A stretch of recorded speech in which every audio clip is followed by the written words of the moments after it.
Welcome back to another Alliance War. This time around, 4 Loki is taking on BKS, Black Shield.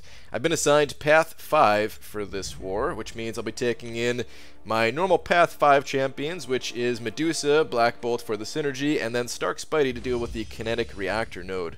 Because if you don't have a champion that can auto-evade certain specials, you could end up being screwed against that node. Alright, first node up is Defensive, Optimist, Pessimist, Power Gain, Power Start 1. Really nothing too crazy here, but you're going to see in just a moment the Alliance is actually going to throw me a little bit of a curveball with the champion that they place here. It definitely throws me off a bit. I'm going to go ahead and pop on a couple 20% boost before I start this fight. And the champion that is being placed here is actually going to be an Iron Man Infinity War. Now, no, this is a 5-star rank 3 unawakened champion right here. And I'm thinking, like, what? Why would they put this champion here? Why would they do this? And the only thing that I could think of, you can see it throws me off so much that I actually get clipped by the special there, but luckily willpower is pretty much countering that shock damage.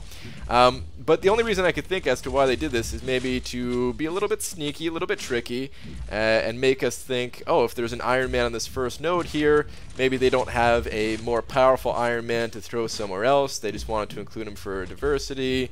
But luckily for my alliance, I joined this war very late. I was basically the last person to start my path. So somebody else already found a more powerful Iron Man elsewhere, so it actually did not throw us off. Sorry to say to the other alliance if anyone from that alliance just so happens to be watching. But anyway, Iron Man, you know, he threw me off a little bit, but he still goes down without too much trouble just because he's unawakened and on an easier node, so really not too big of a deal there. This next fight is a 5-star awakened mutant champion. This is the kinetic reactor node, heal block, enhanced special 1. It has power reserve on it as well. And like I said, if you're not going in here with an auto-evading champion, depending on who you see here, it could be an absolute nightmare. Now, against a mutant champion, I probably could have gotten away without bringing in Stark Spidey. I couldn't think of any mutant champion that would be too annoying. Basically, the champions that you're worried about on this particular node is someone with a, you know, like a machine gun style special. So like War Machine Special 1 would be a nightmare to deal with, since you can't really evade it, and because of kinetic reactor you have to end up blocking most of it, and then they could immediately fire another one. And yeah, you can't really do anything in that situation. But couldn't think of any mutant champions that would get me stuck like that, but I still want to play it safe and bring in Stark Spidey anyway. Turns out it's Domino, and luckily I had a little bit of practice fighting Domino during the testing stream that I did, and basically I know to back off anytime she goes lucky on me. Actually, I just attacked into it right there. That was kind of a misplay on my part, but really the best way to play against Domino is just to back off anytime she gets lucky. Back off anytime she gains a bar of power is really the safest thing, honestly. But yeah, she's actually not that bad. She's pretty rough in the event quest, where her signature ability is all jacked up because of the event. But in Alliance War, the degen that you suffer from her awakened ability actually does not scale with the node, so it wasn't that big of a deal. You could see I didn't really lose a whole lot of health there. Not too bad at all. I mean, I did have a 15% regen boost going, but really that doesn't even heal 15% of your life, since it's based off of your base HP and not your boosted up HP. So I ended up ending that fight at 90% health. I probably would have ended it around 80% health had I not had that boost on. Alright, next fight we've got a Nightcrawler on the Masochism node, and Nightcrawler on Masochism is pretty rough. But if you can get him to switch his stance, then it's not too big of a deal. And I actually do prefer fighting Masochism with champions that apply some kind of a debuff. This way you could still parry them. So Medusa here with her armor breaks on her medium attacks, or her bleeds once the armor is shattered.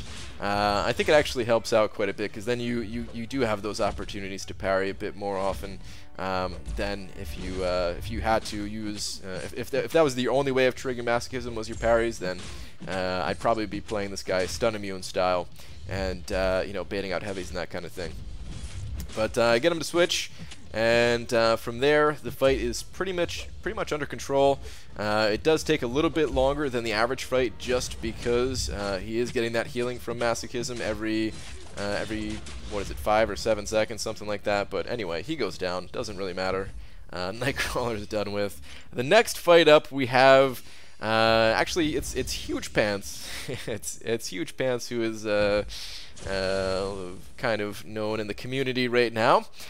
Huge Pants has a huge Iceman that I'm about to fight. You can see it's a 565 thanks to Scouter Lens.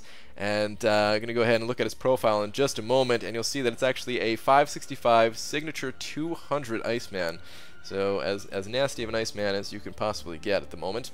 This node has heal block, power gain, and just a whole bunch of stats. So it increases that you know, that damage, that cold snap damage that you take just a bit more.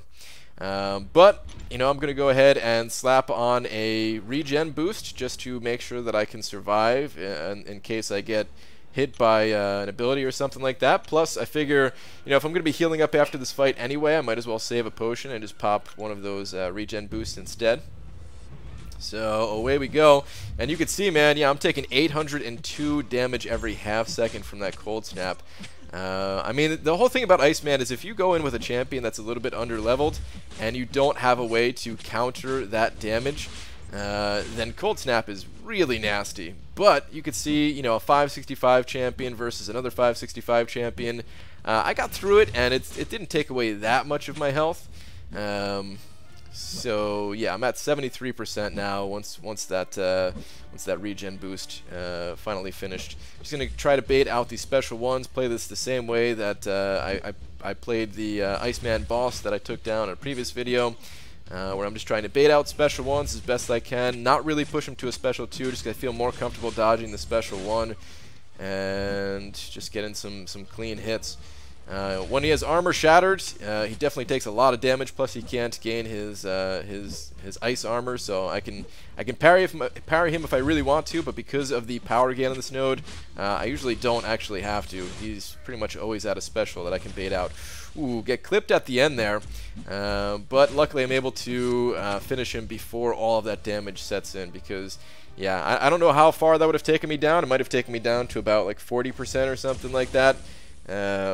But yeah, I'm just happy that I was at the very end of the fight and I could finish him before all the damage sets in. This way I don't have to waste too many potions here healing up. Now I still have the 15% health regen on, so I was thinking about not using another potion here, but I'm thinking, you know what, that's stupid. Why jeopardize a war by not healing up? It's just a little bit of glory at the end of the day to buy those potions, so it's really not a big deal. Alright, this is the Brute Force, Enhanced Special 2, Stupefy, Poison node, but of course I'm poison immune, so that last little bit doesn't count. It's Yondu, so my first instinct is back up before trying to parry, because you could always parry Yondu's medium attack. If he's dashing at you, you can parry that consistently every single time. It's only his arrow attacks that you cannot parry and that will cause you to bleed. So basically his first and I believe his third light attacks that you can't do that against. But yeah, anytime you see Yondu, you just want to create some distance before trying to parry, and then you're safe. Then you're safe. You won't bleed out. You don't need to fight him with a bleed immune champion, nothing like that. He goes down pretty quickly thanks to class advantage and all that. So yeah, Yondu down. That's my last fight for this war. We did go on to win this one. It was a good war, though, to you guys over in BKS. And thank you very much for watching, everyone. I will see you in the next video. Take care.